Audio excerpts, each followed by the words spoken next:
안녕하세요. 노사의 성경 서원입니다. 오늘은 요한복음 16장 1절에서 11절 말씀으로 나를 보내신 이에게로 가는데 이런 주제로 살펴보도록 하겠습니다.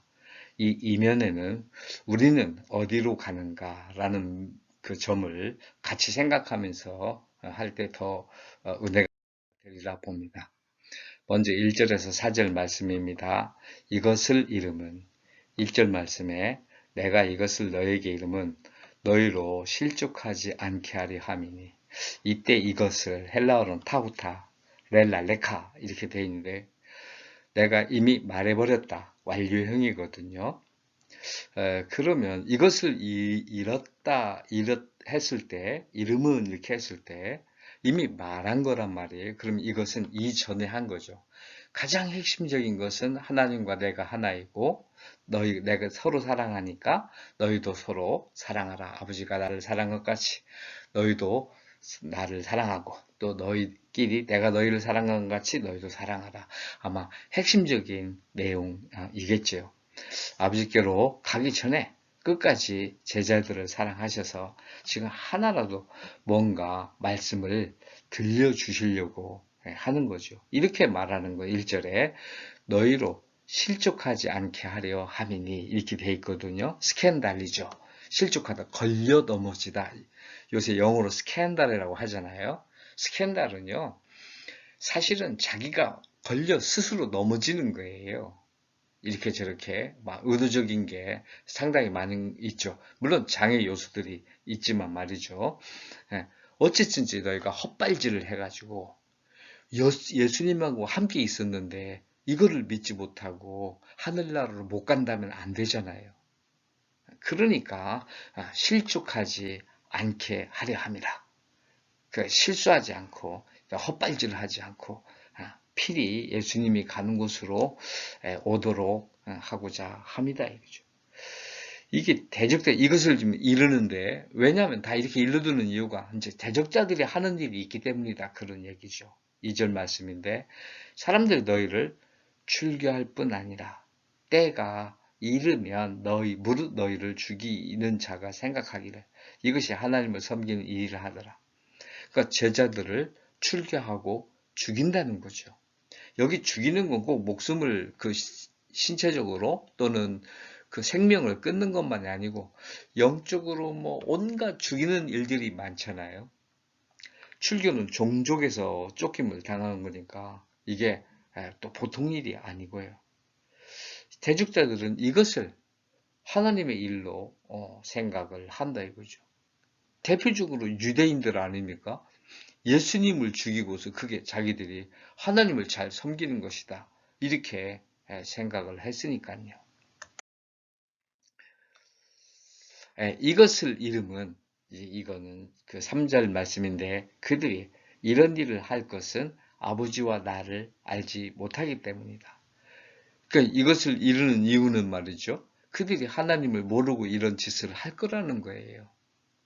따라서 내가 억울한 일을 당해도 출교를 당해도 죽음에 이를 만큼 고통을 당해도 그것은 그 사람들이 내 주변에 있는 사탄이 하나님을 모르고 애써 부정하고 하는 짓이지 다른 것이 아니다. 그래서 우리가 실망하지 않아야 되는 거죠. 그 4절 말씀에 이렇게 지금 예수님이 말씀 이것을 이루는 이유가 뭐냐 이거예요. 내가 이렇게 해두면 때가 되면 너희로 그 때를 당하면 내가 너희에게 말한 이것을 기억나게 하려 함이에요. 미뉴메네오 이렇게 돼, 미뉴메뉴오 이렇게 돼 있는데 remember 영어로는 remember 되새겨서 알아내다 이런 말이 되는 거죠. 그리고 뭐예요?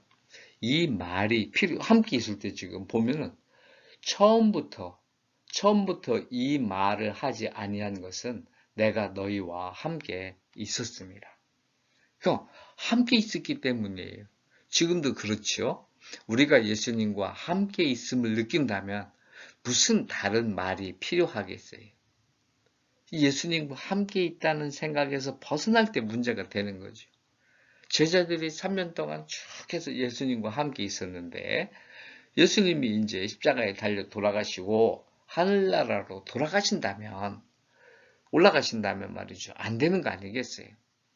그래서 지금 이런 것을 일러 두는 것이다. 아마 우리에게 성경을 남겨 놓으신 것도 예수님은 늘 부활 후에 예수님의 모습을 보면 영적으로 늘 어디나 계시잖아요.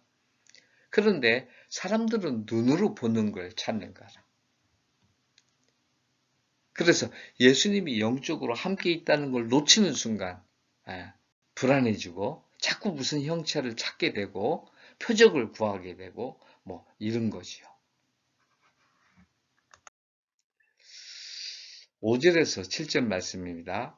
나를 보내신 이에게로 가는데 톤 펜프산타메 이렇게 되죠. 펜프소 그럼 펜프소 그러면은 보내다 이건데 펜프산타 그러면 분사가 된 거거든요. 그래 분사가 명사형으로 된 거죠. 보내시니 이렇게 된단 말이에요. 보내신 이에게로 간다.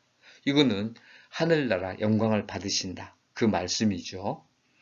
지금 예수님은 늘 자기가 어디로 가는지를 알고 계시고 그래도 실천하는데 우리는 지금 누구에게로 가느냐 이게. 지금 우리가 살면서 우리의 삶을 놓치지 말고 나도 나를 보내신 이에게로 나를 태어나게 하신 이에게로 나를 택하신 이에게로 돌아간다. 이렇게 말해야 되지 않겠는가. 지금 5절 말씀입니다. 지금 내가 나를 보내신 이에게로 가는데 너희 중에서 나더러 어디로 가는지 묻는 자가 없다. 너희가 묻지 않는다. 지금 우리가 누구에게로 가고 있는가를 묻는다면 이게 그리스도가 어디로 가시느냐에 대한 질문과 해답의 과정이 제자들의 사명을 감당하는 것이다. 한국말로 써놨습니다. 쿠어바데스 도미네. 우리가 영화에서 봤죠. 주여 어디로 가시나이까 이렇게 되어 건데 늘 우리가 묻고 그 해답을 찾아가는 것. 그래서 그 길을 따라가는 것이 우리에게 주어진 인생으로서 주어진 우리의 사명을 감당하는 것이다. 그래서 세상 일에 골몰하면 이 사명을 잊어버린다. 너희가 묻는 자가 없고 할 일을 생각해야 된다 이거죠. 지금 당시에는 예수님 지금 제자들에게 너희가 묻질 않아 이렇게 했을 때는 무슨 말인지 몰라요. 그러나 성령님이 오셨을 때 그 말이 무슨 말인지 알잖아요. 그들이 그렇게 깨달았다는 건 뭐죠? 베드로라든가 야고보라든가 뭐 도마라든가 다 제자들이 그 한글로 보면 말이죠. 다 그걸 깨닫고 주를 위해서 헌신하는 것이 그들의 할 일이라는 걸 너무나도 명확하게 알았잖아요. 그래서 예수님이 이 일을 해놨다. 세상을 살아가고자 골몰한다면 이 질문을 잊어버릴 수밖에 없다. 이렇게 되는 거죠. 그리고서 지금 뭡니까? 근심이 가득하였도다. 이게 헬라어 원어로는 근심이 너희를 가득하게 채웠다 이렇게 하는 거예요. 그러니까 우리에게 가득 찬 게 근심이어서 벗어날 길이 없는 거죠. 늘 그 눈만 뜨면 이 세상에서 오늘 하루도 어떻게 잘 먹고 잘 살까? 뭐 건강하게 살까? 뭐 즐기며 살까? 이딴 걸 생각하는 거죠. 그렇게 되는 한 근심 매일 그거 생각하느라고 근심으로 왜? 그 생각에는 그렇게 사는 삶에는 감사가 없거든요. 도대체가 뭐 감사하다, 남의 은혜다 이런 거 생각할 겨를이 없잖아요. 그러다 보니까 만족해하거나 되짚어 생각하거나 뭐 이래야 할 게 없어지는 거죠. 거의 근심으로만 가득 찼으니까 말이죠. 7절 말씀입니다. 그러나 내가 너에게 실상을 말하는 이게 우리에게 오는 현실이에요. 뭐예요? 내가 떠나는 것이 너희에게 유익이라. 내가 떠나가지 않으면 보이사가 너희에게로 오지 않을 것이요. 가면 내가 그를 너희에게로 보내요. 그리스도에 올라가심이 뭐예요? 첫째는 우리에게 이익이야. 예수님이 우리를 위해서 올라가시는 거예요. 몸으로 계신 예수님과 부활 후에 신령한 몸이 되신 예수님 우리가 잠깐 비교해 보도 그래요. 우리가 예수님이 몸이라는 건 하나님이 영원하신 하나님이 인간을 사랑하셔서 인간이 돼 주신 거잖아요. 그런데 예수님도 신성이시지만 몸으로 계실 때는 몸의 영향을 받으실 수밖에 없어요. 그래서 마음대로 이동 못해요. 걸어 다니셨잖아요. 그러니까 나사로가 죽었을 때 나흘 걸렸단 말이야. 오시는데 이렇게 저렇게 세상 일을 해야 되니까 몸을 지니셨으니까. 정말로 능력 있으신 분이 사람으로 이렇게 완전하게 살아가시는 게 보통이 아니란 말이에요. 어떤 인생이 자기 좋은 점이 있는데 그걸 활용하지 않고 끝까지 참으면서 사람으로 가겠습니까? 이거를 우리를 구원하시기 위해서 몸의 부활을 위해서 몸의 영생을 위해서 그렇게 해주신 거지요.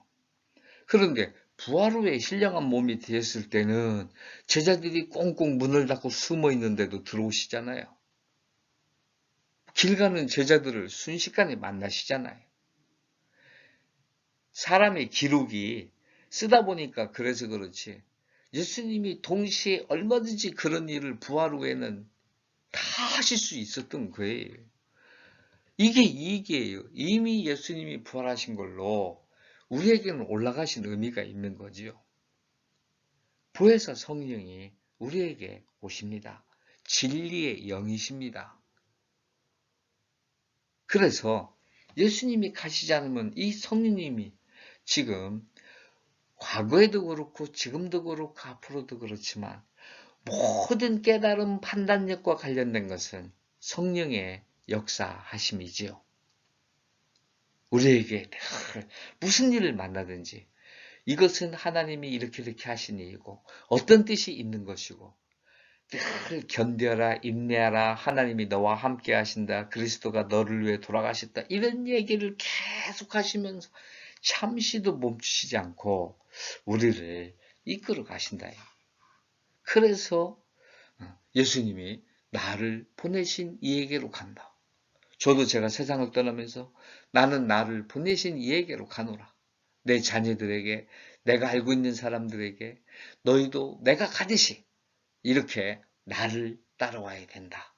이렇게 얘기하는 사람이 돼야 되는 거죠.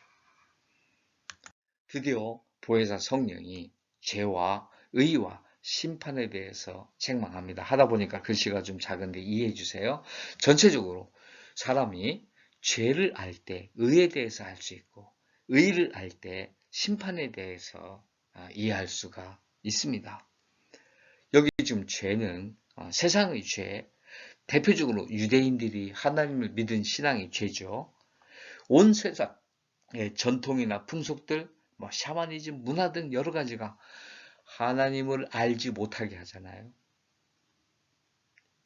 핵심이 뭐죠? 보혜사 성령의 죄에 대해서 증거한 우리가 일단 8절에 대해서 그가 와서 죄에 대하여 의에 대하여 심판에 대하여 세상을 책망하시리라. 죄, 하마르티아스죠. 세상의 죄, 하마르티아 투 코스모 이렇게 돼 있는 거잖아요. 이게 다 세상의 죄가 말이죠. 핵심은 뭐예요? 보혜사의 죄에 대한 증언입니다. 지금 9절이에요. 죄에 대하여라 하면 그들이 나를 믿지 아니하며 죄가 뭐라고요? 전부 다 사람들이 한 일이 예수님을 하나님으로 사람으로 믿지 못하게 한다 이거죠. 생명과학 이런 걸 얘기해가지고 어떻게 천의에게서 수정되지 않고 태어날 수 있으며 이딴 소리를 하는 거 아니겠어요? 예수를 믿지 않으면 죄다. 다른 사람들보다 건방져. 지금 우리 사람들 보면 서로를 비난해. 그런데 누구도 양심의 가책을 안 받아. 다 그렇고 그런 사람들이니까. 세상이 전부 그래. 온갖 핑계를 다 대. 멀쩡하게 법을 어겨도 자기가 잘못한 걸로 죄로 알 수가 없어요. 이거를 보혜사 성령이 깨우쳐서 그의 마음에 내가 정말 사랑하는 그리스도께 범죄하였노라. 그의 사랑을 거부하였었노라. 이렇게 느껴져야 된단 말이죠. 그때야말로 의가 뭔지를 알 수 있는 거죠. 의는 뭐죠? 세상의 의는 율법 준수, 유대인들에게 찾을 수 있어요. 이것만 지키면 지네는 의롭다는 거예요. 그래서 세리를 향해서 나는 저 죄인과 달리 이렇게 기도를 하는 거 아닙니까? 사회 문화 속에서 그들의 공통 기준, 그런 것 적당하게 따라가는 것, 이런 것들이 다 의로운 것처럼 보여. 그러나 보혜사 성령이 의에 대해서 뭐라고 합니까? 그리스도가 아버지께로 가셔서 더 이상 그를 보지 못한다. 하나님의 아들이 세상에 왔다가 구원을 이루시고 하늘나라로 가셨다. 이게 의라는 거예요. 의의 기본 뜻이 뭐라고 그랬죠? 길이에요, 길. 모든 사람이 따라서 가야 할 길. 예수님이 가신 그 길대로 가지 않으면, 드러난 대로 하지 않으면 다 죽음을 당하는 거죠. 그렇게 죽음 당하는 그게 의예요. 예수님이 하늘나라로 가셨다는 건 뭐죠? 구원받는 게 의고 심판받아서 영원한 죽음에 들어가는 게 의예요. 보혜사가 오셔서 이런 일을 해주신다는 거죠. 심판입니다. 세상의 심판은 출교와 죽음이에요. 인간들의 생각을 하나님의 것으로 위장하는 게, 자기가 진리다 뭐라고 얘기하는 이 모든 것은 말이죠. 다 심판하는 그런 행위이지요. 여기 지금 세상 임금이나 심판에 대하여 하면 이 세상 임금이 심판을 받았습니다. 이렇게 했는데, 세상 임금은 헬라어로 그 니오마, 엘리오마이 이거 이런 단어가 있잖아요. 그런데 여기서는 말이죠. 호 아르콘, 투 코스모 이렇게 돼 있어요. 여기 아르콘. 이게 아르케가 명사형입니다. 아르콘은 시작하다, 다스리다 이런 뜻이에요. 요게 그 아르케는 명사형이죠. 엔 아르케 태초에 이렇게 번역했었잖아요. 이 아르콘은 분사입니다. 지금 다스리고 있는 뜻이에요. 세상을 지금 다스리고 있는 자. 대표는 사탄입니다. 그런데 자기 몸을 지가 내가 관리하고 있어. 아르코, 세아우토, 자신을 관리하고 있어요. 이렇게 생각하는 사람은 전부 다 세상 임금에 해당됩니다. 그래서 모든 사람이 여기서 벗어날 길이 없습니다. 내가 구원자이냐, 뭐 스스로 할 수 있느냐, 이렇게 착각하는 건 전부 다 심판받을 일을 하는 겁니다. 보혜사 성령의 심판에 책망을 합니다. 세상 임금이 심판돼요. 영생의 길이 열렸다 이거죠. 아까도 말 심판에 대하라 하면 크리세스 이건데, 크리세스 이 세상 임금이 심판을 받았습니다. 이미 세상 임금 사탄이 다 받아서 모든 통치한다, 지 혼자 통치한다고 하는 것은 이미 뱀의 머리를 여인의 후손이 짓밟아 버렸단 말이에요. 그렇게 하신 게 하나님이잖아요. 따라서 이 말은 세상 임금이 심판되어 영생의 길이 열렸다는 거죠. 그러니 우리가 예수님이 나를 보내신 이에게로 가노라. 우리는 뭐예요? 예수님이 가신 대로 가노라. 이렇게 답을 해야 하는 거죠. 그러면서 우리가 할 일은 세상에 대해서 죄에 대하여, 의에 대하여, 심판에 대하여 우리가 스스로 믿고 우리 자신이 믿고 우리 자신이 실천하면서 많은 사람들에게 그렇게 하도록 해야 된다. 저와 여러분과 제가 해야 할 일이 나를 보내신 이에게로 가는데, 나를 택하신 아버지에게로 가는데, 이렇게 앞으로의 남은 생이 계속될 수 있기를 소원합니다. 감사합니다.